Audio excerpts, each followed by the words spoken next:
Assalamualaikum warahmatullahi wabarakatuh. Halo warga Medan, bersama saya Armin Nasution. Selama 30 menit ke depan kita akan bersama lagi dalam talkshow series Jumat Berkah untuk Medan di edisi kedua. Di edisi kita kali ini saya punya topik menarik karena akan membahas terkait begal merajalela, benarkah Medan aman? Ini menarik sebenarnya. Dan ada beberapa kata kunci yang sudah saya siapkan untuk topik kita kali ini. Yang pertama adalah minggu lalu kita mendapatkan hasil survei terkait persepsi masyarakat terhadap kondisi Kota Medan yang diinginkan masyarakat. Masyarakat menyatakan bahwa salah satu masalah yang harus segera diselesaikan adalah pengangguran dan kemiskinan. Apakah kedua masalah ini menjadi salah satu sumber dari tingginya tingkat kriminalitas atau tingginya aksi begal di Medan? Itu akan menjadi pertanyaan. Dan kemudian yang kedua, sebenarnya ketika tingkat kriminalitas itu menjadi tinggi di satu kota atau di satu daerah, itu tentu saja akan mengganggu pembangunan di wilayah tersebut. Ini kita harus lihat bahwa tingginya tingkat kriminalitas itu memang menjadi tugas polisi. Tapi bagaimana kemudian pemerintah daerah juga berperan dari sisi pencegahan mungkin, atau juga sisi lain yang akan membantu bagaimana agar tingkat kriminalitas ini semakin lama semakin bisa ditekan gitu. Jadi pada topik kali ini warga Medan tercinta, saya sudah bersama dengan dua narasumber yang sudah tidak asing lagi. Akan saya perkenalkan satu persatu. Di sebelah kanan saya sudah ada Bang Dr. Abdul Hakim Siagian. Selamat datang di acara ini, Bang. Selamat datang. Bang, sehat? Baik, sehat. Oke. Jadi ini saya kira sudah tidak asing lagi untuk warga Medan nih, Bang Abdul Hakim Siagian. Kemudian di paling kanan saya juga bersama narasumber Bang Bahrul Khair Amal. Dulu sempat menjadi staf Kapolda dan sekarang akademisi di Unimed.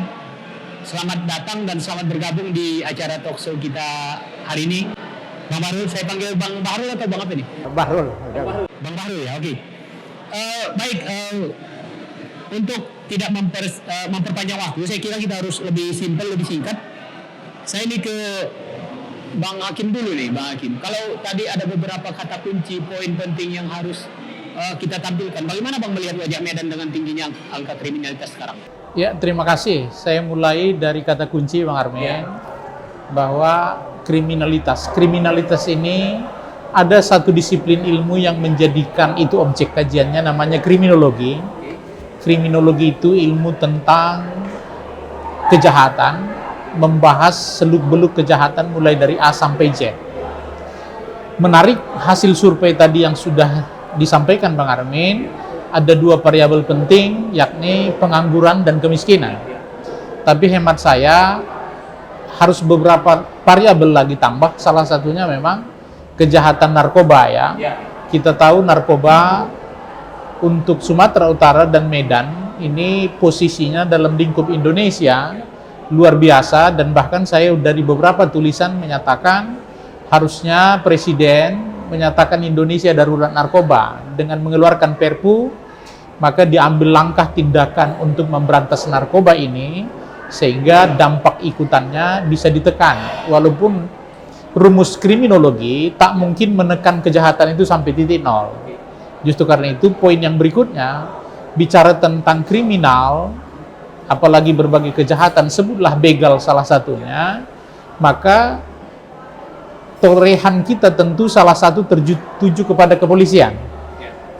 Kepolisian yang menjadi tugas pokoknya berdasarkan pasal 2 Undang-Undang Kepolisian dan pasal 13 juga pasal 14 serta penjelasannya, merekalah yang punya tupoksi untuk menciptakan rasa aman dan bahkan berbagai aktivitas kegiatan yang mereka gelar. Jangankan sampai tindakan kriminal, bahkan penyakit masyarakat saja mereka sudah harus mesti kikis dan kemudian hilangkan. Hari ini jujur saja rasa aman hemat saya kita terganggu, dan kemudian sebagai rakyat yang punya kedaulatan membayar pajak, apalagi fungsi negara untuk melindungi segenap tumpah darah Indonesia, pantas disoal dalam dialog kita yang sangat sangat menarik ini. Oleh karena itu, beberapa poin menurut saya dalam kaitan untuk bisa menekan kriminalitas, apakah begal atau kejahatan lainnya, memang polisi tak berdiri sendiri, dibantu oleh berbagai unsur lain, masyarakat, dunia pendidikan, tokoh masyarakat, dan termasuk juga pemerintah daerah tentunya. Oleh karena itu, saya barangkali menyajikan, karena dari perspektif hukum, Indonesia sebagai negara hukum, harusnya kejahatan apapun yang akan dicegah dan kemudian diberantas, haruslah memperhatikan hak asasi manusia. Itu poin pertama. Kenapa? Di satu sisi, kesadisan praktek perilaku kejahatan membuat kita ya rasa-rasanya sangat mengecam dan mengutuk itu.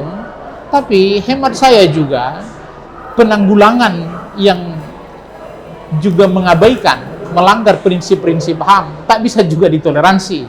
Justru karena itu, prinsip kejahatan sebetulnya harusnya dimaksimalkan pencegahannya. Dan untuk langkah pencegahan inilah, seperti kata Bang Armin tadi, peran dunia pendidikan, peran orang tua, peran berbagai organisasi dan lain sebagainya, ini harus mesti diberi peran aktif membangun sinergi agar kenyamanan, keamanan, kesejahteraan kita betul-betul bisa diwujudkan. Karena itulah fungsi dan tujuan negara dimerdekakan. Salah satu organ yang memang tupoksinya melakukan itu dalam hal ini Kepolisian Negara Republik Indonesia. Ya, oke.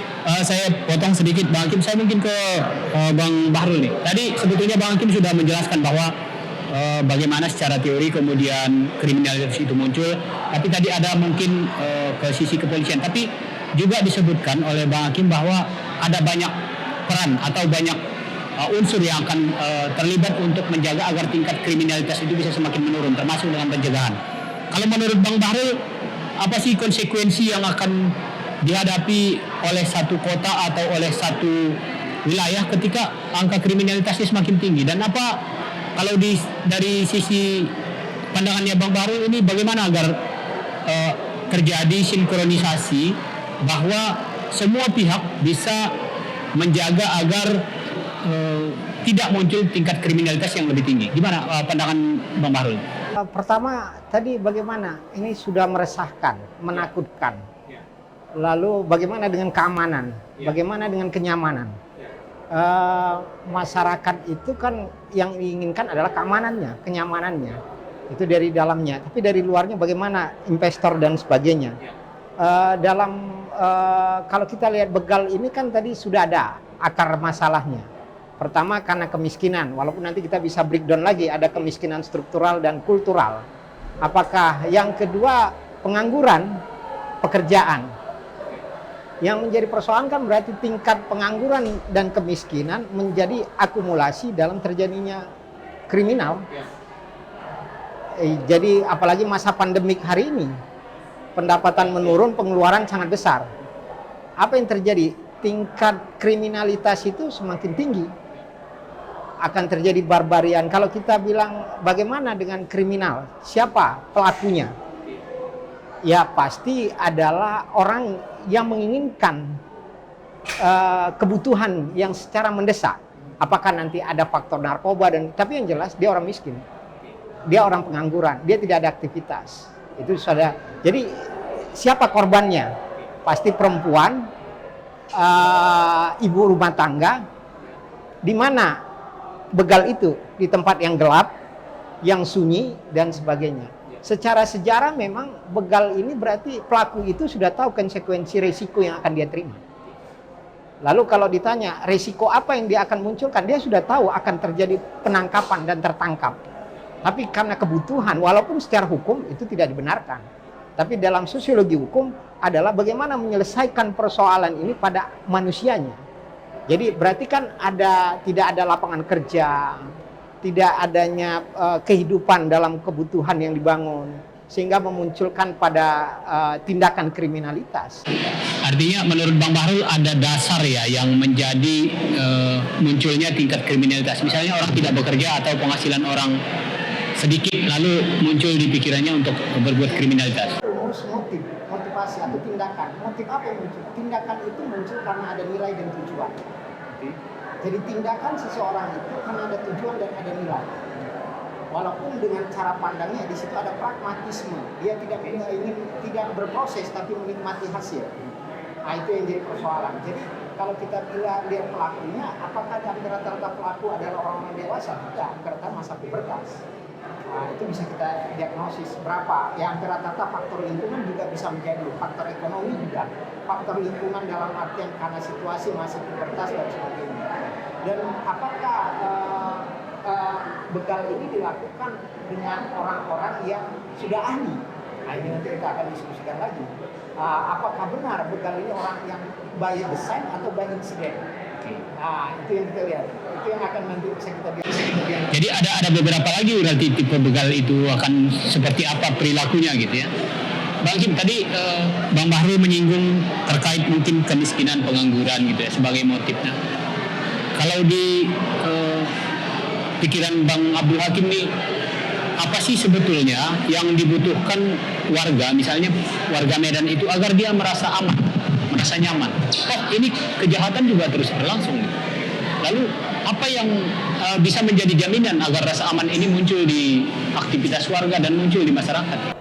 Ya, untuk bisa menciptakan kondisi rasa aman, bahkan barangkali tepatnya tujuan negara ya, tata tentram kertara harja, kan berbagai perangkat negara, aparatur pemerintah intilah dibentuk dan kemudian disediakan anggaran begitu besar. Tapi masyarakat sendiri kita sebagai rakyat juga harus mesti dituntut peran aktifnya. Kembali sedikit ke kriminal atau sebutlah begal, bahwa setiap orang punya potensi untuk melakukan kejahatan. Berbagai faktor penyebab itu tersulut atau muncul, bisa karena faktor lingkungan, juga bisa juga faktor keturunan walaupun ini diperdebatkan, dan juga bisa berbagai faktor-faktor lain. Bahkan ada kajian yang klasik menyebut Lombroso sebagai ahli kriminologi, bahkan ditandai dari fisik seseorang bisa melihat kecenderungan akan melakukan berbagai praktek-praktek kriminal.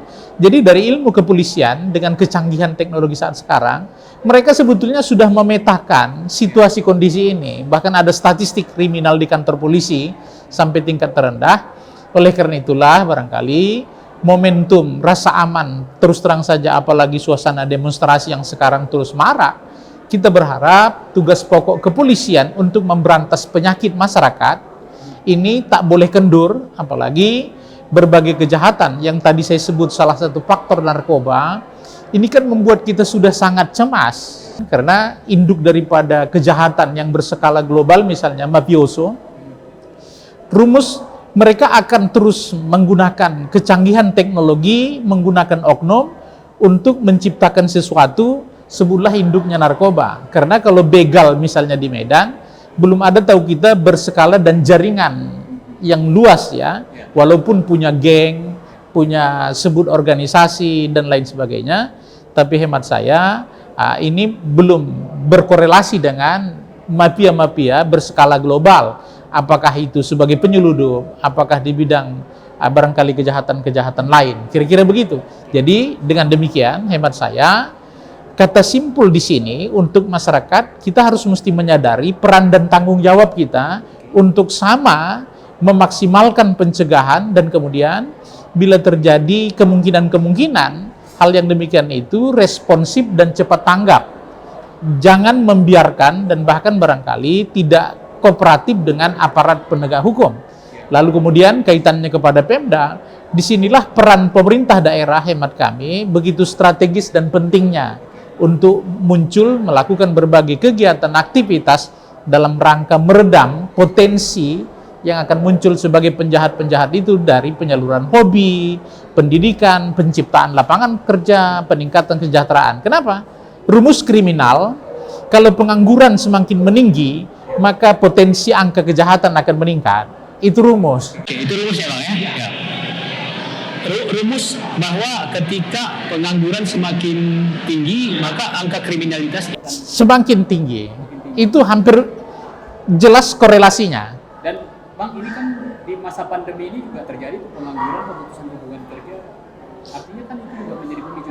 Kalau misalnya pengangguran yang tinggi, tentu juga harus ada peran dari pemerintah daerah atau juga peran dari stakeholder yang bisa menjaga agar angka pengangguran ini bisa ditekan gitu.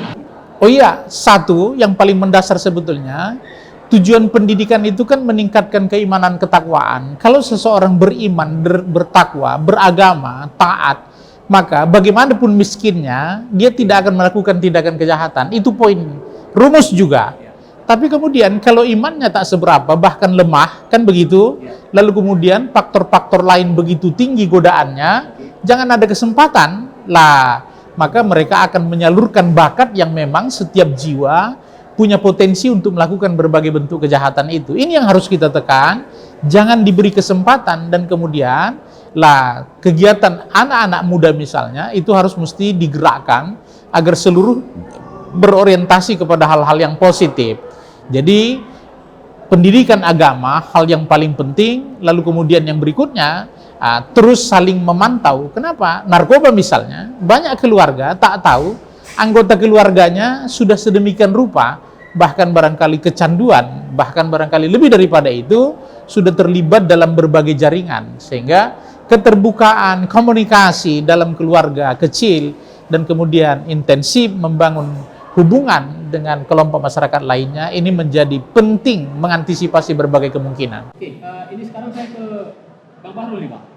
Pertanyaan saya, Abang merasa aman nggak tinggal di kota ini? Ya, Dengan tingginya tingkat kriminalitas yang kita jelasin ya, begal, terus ada narkoba yang merajalela kata Bang. tingkat kewaswasan, Tingkat kewas-wasan. ya tingkat ketidakpercayaan apabila terkena matahari kan. Oh gitu. Itu yang terjadi sekarang. Ya. Tingkat kekhawatiran, tingkat individualistik masyarakat juga. Ya. Yang menjadi persoalan dalam persoalan begal. Begal ini kan bisa akan muncul karena manusia di dalam itu sudah mementingkan diri sendiri, tidak membangun kolektivitas. Kesadaran masyarakat tidak muncul untuk memerangi begal itu. Ya. Jadi bagaimana kalau kita katakan orang yang begal ini sudah memahami situasi dan kondisi, dia tidak melakukan begal tanpa memetakan kondisi apa yang dibegal. Yang diinginkan dalam orang yang begal itu hanya mengambil barang, dan itu saja. Apakah perhiasan, apakah handphone, apakah uang, dan mungkin kendaraan. Munculnya motif kekerasan itu yang menyebabkan terjadinya perlawanan bagi korban begal. Ya, artinya kita selalu merasa was-was kalau gitu. Iya, kegelisahan itu tetap harus ada karena negara belum bisa memberikan rasa nyaman. Seharusnya negara harus hadir dalam menyelesaikan persoalan keamanan tadi. Bagaimana negara hadir, lalu masyarakat merasa tenang karena negara itu bentukan dari masyarakat. Jadi bagaimana negara penegak hukum sebenarnya kan persoalan begal ini sudah tahu titiknya di mana. Tempat yang sepi, tempat yang gelap, tempat yang tidak ada pemukiman masyarakat dan sebagainya. Waktunya pun sudah tahu, jam kerja dan sebagainya ketika pulang dan sebagainya. Korbannya juga kita sudah tahu, perempuan, ibu-ibu. Kekuatan dalam perlawanan juga sudah tahu. Sebenarnya begal ini sangat mudah dikatakan. Kalau penegak hukum hadir dalam menyelesaikan persoalan anatomi tentang bagaimana persoalan begal melakukan aktivitas. Jadi kalau kita bilang aktivitas begal ini sebenarnya sudah sangat jelas.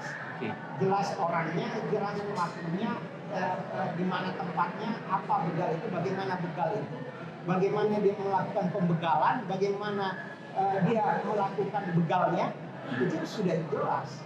Jadi ini kan kegiatan yang berulang-ulang yang dilakukan pada kegiatan aktivitas begal.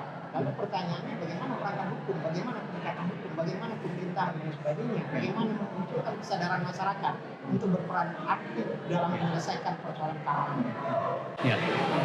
Kalau menurut Bang Bahrul sendiri bagaimana nih peran penegak hukum, pemerintahan untuk menjaga dan membuat masyarakat itu merasa aman tinggal di kota ini? Sebenarnya kan lagi-lagi sebenarnya kelemahan dalam menegakkan hukum. Efek jerah dalam begal juga tidak dimunculkan. Efek jerah bagi pelaku yang ingin melakukan berkali-kali tidak ada semacam penurunan dalam angka begal itu. Berarti kan mulai dari korban, pelaku gitu dan sebagainya, berarti belum ada rasa ketidakpastian, ketidaknyamanan, ketidakadilan dan sebagainya. Jadi mungkin bisa saja orang begal tidak melaporkan karena takut dan sebagainya, korban dari mereka. Jadi penegak hukum itu harus intens. Oke, tadi sudah dijelaskan Bang Abdul Hakim juga bahwa sebetulnya memang ada peran penegak hukum. Tapi Bang Hakim, kriminalitas secara umum di kita ini sebetulnya bukan hanya begal, tapi juga narkoba seperti yang dijelaskan Bang Abdul Hakim tadi. Nah, kalau menurut Bang Abdul Hakim nih, kenapa sih masyarakat atau pelaku itu bisa melakukannya berulang-ulang? Kenapa mereka tidak ada efek jerah sampai sebegitu beraninya gitu? Begal itu di mana-mana ada gitu. Yang melakukan kejahatan berulang dari perspektif hukum namanya residivis. Dari kacamata hukum, ancaman terhadap hukumannya itu bisa ditambah maksimal sepertiga.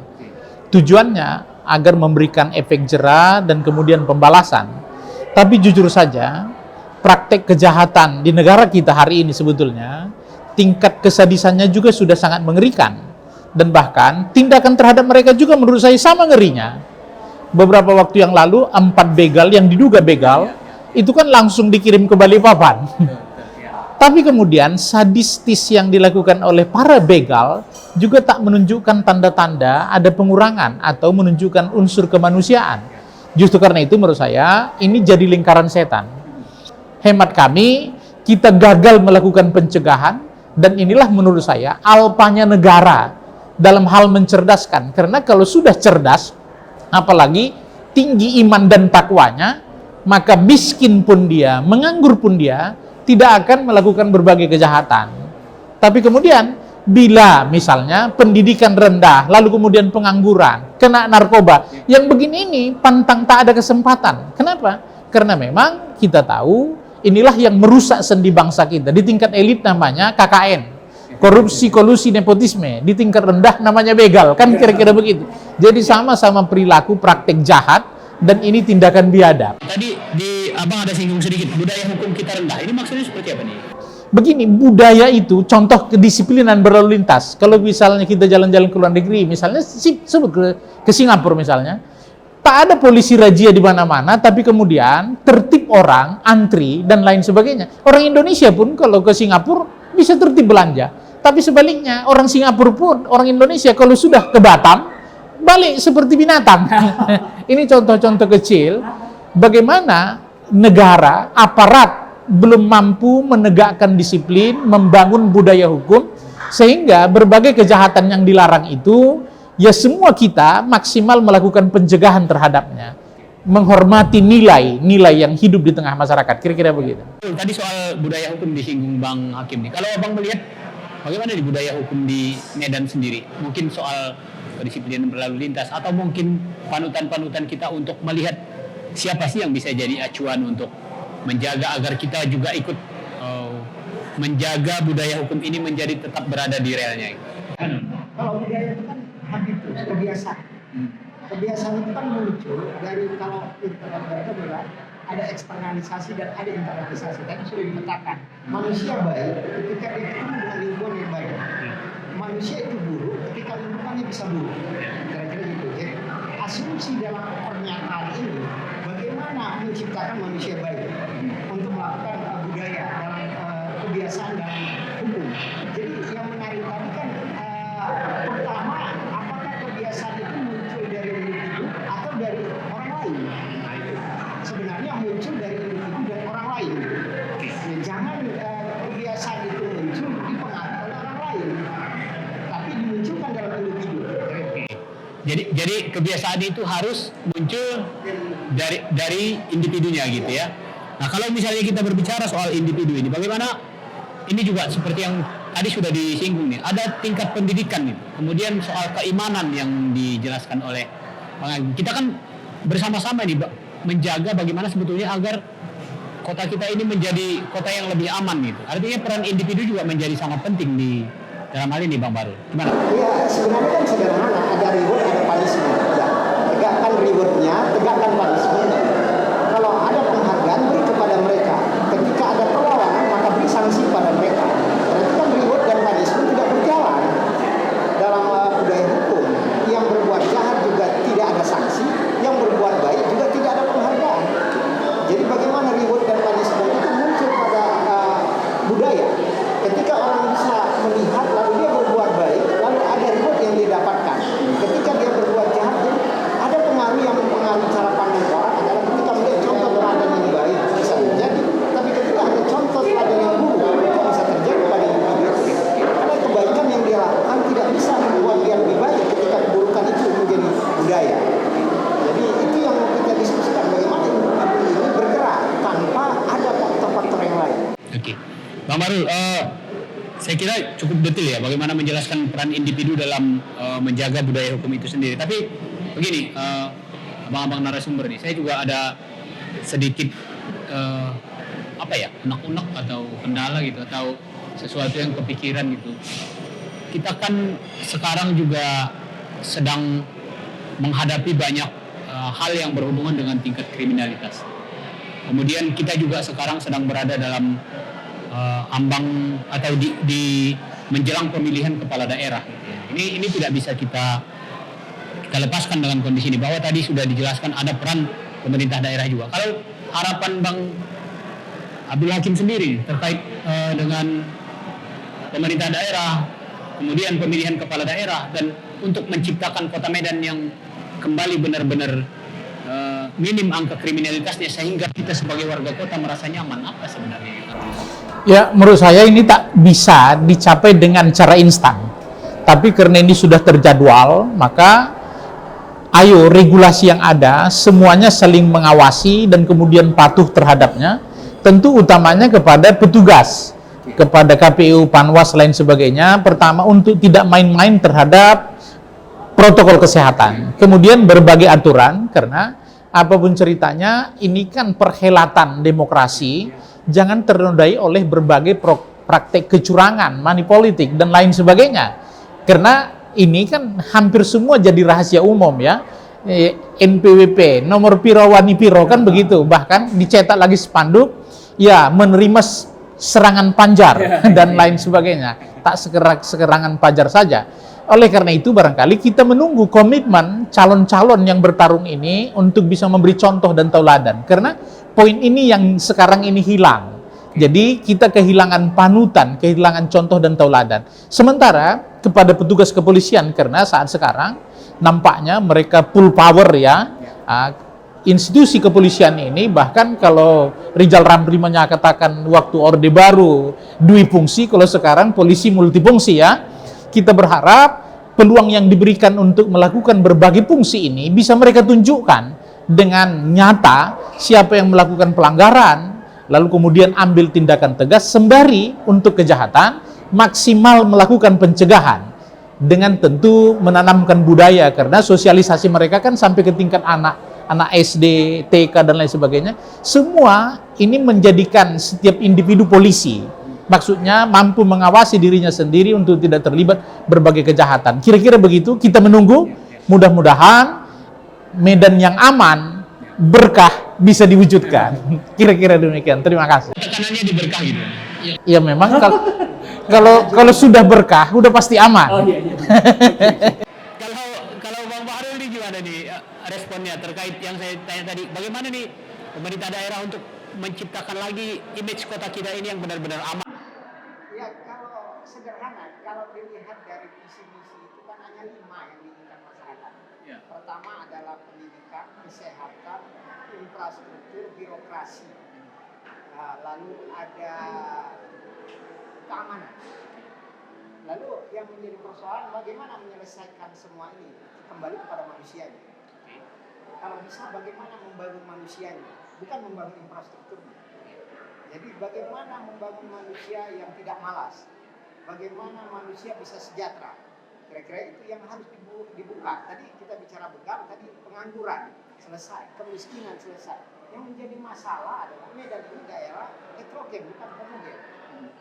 Ada penduduk asli, ada penduduk pendatang menjadi penduduk asli. Ada kampung Madras, ada daerah Cinaton, ada daerah Kampung Padang dan Aceh, ada juga kampung Melayu. Yang menjadi persoalan Medan ini adalah daerah pendidikan yang cerdas. dia tidak sesederhana itu dibangun dengan cara pandang homogen ketika dia berbicara heterogen, karena Medan ini adalah pintu masuk Asia. Nah, Medan kalau kita ambil Sumatera Utara ada 3 pintu masuknya, ada Aceh, ada Riau, dan ada Sumatera Barat. Ada penduduk asli yang menjadi penduduk asli, ada penduduk pendatang yang menjadi penduduk asli. Lalu apa yang terjadi di sini? Multi etnis, multikultural, multi agama, multi semua yang ada di kalau dikatakan ke Indonesia yang terjadi dari Sabang sampai Maroke itu hanya di Sumatera Utara, khususnya Medan. Jadi itu yang harus kita diskusikan. Satu-satunya yang menggunakan bahasa tanpa daerah hanya Medan. Kalau kita ke Jogja, bahasa Jogja. Kita ke Bandung, bahasa Bandung. Kalau begitu sampai di Medan, kita tidak menemukan bahasa daerah. Ketika ketemu dengan orang daerah masing-masing, dia berbahasa daerah. Tapi ketika di pasar, di pajak, itu masih digunakan bahasa Indonesia. Apa yang menarik? Berarti Medan ini lebih kepada keterbukaan. Medan ini menerima dari politik identitas, suku, agama, ras, apapun. Apalagi kemarin ada agama, formalin dan sebagainya. Itu kan berarti identitas kita sudah termasuk sudah diterima. Lalu apa yang terjadi? Bagaimana pemerintahan ini merawat kebinekaan ini? Jangan lagi ada faksi dan non faksi akibat beda pilihan. Nah, itu dulu. Ketika nanti terpilih dan dipilih. Artinya bahwa seperti yang Abang jelaskan tadi, memang harus ada bangunan yang lebih kuat yang juga memberi kesadaran kepada pemerintah daerah dan juga melibatkan peran masyarakat untuk menjaga Kota Medan menjadi lebih rendah tingkat kriminalitasnya ya. Baik, saya kira Bang Bahrul dan Bang Abdul Hakim, kita sudah berbincang nih hampir 35 menit ke 40 menit nih. Saya kira dengan topik mengkaji tentang begal merajalela benarkah aman, saya tidak akan menyimpulkan seperti apa sebenarnya yang sudah terjadi, tapi kita bisa melihat tadi dari gambaran yang Bang Hakim dan juga Bang Bahrul jelaskan. Dengan kondisi ini kita juga berharap, sama-sama berharap kota ini menjadi kota yang sangat aman dengan peran penegakan hukum dan juga peran pemerintah daerah, juga bagaimana institusi pendidikan memberikan pendidikannya kepada masyarakat agar punya tingkat keimanan yang lebih tinggi. Nah, saya tidak akan menambah lagi pembahasan kita. Bang Bahrul dan Bang Abdul Hakim Segian. Bang Bahrul, terima kasih sudah hadir di talkshow series kita Jumat Berkah untuk Medan, dan Bang Abdul Hakim, terima kasih juga sudah berkenan. Dan saya kira dengan talkshow yang singkat ini membuka wacana, memberi pemahaman kepada warga juga untuk bisa menjadi lebih paham kira-kira seperti apa Kota Medan ini harus berbenah. Baik, saya kira terima kasih banyak Pak Hakim, terima kasih Bang Bahrul. Baik, warga Medan sekalian, demikian talkshow series kami edisi kedua Jumat Berkah untuk Medan, begal merajalela. Apakah Medan aman? Nanti kita akan melihat seperti apa kondisi ke depan yang diharapkan, dan mudah-mudahan ada perbaikan. Demikian saja yang bisa kami sajikan. Terima kasih dan sampai jumpa di edisi berikutnya. Horas, warga Medan.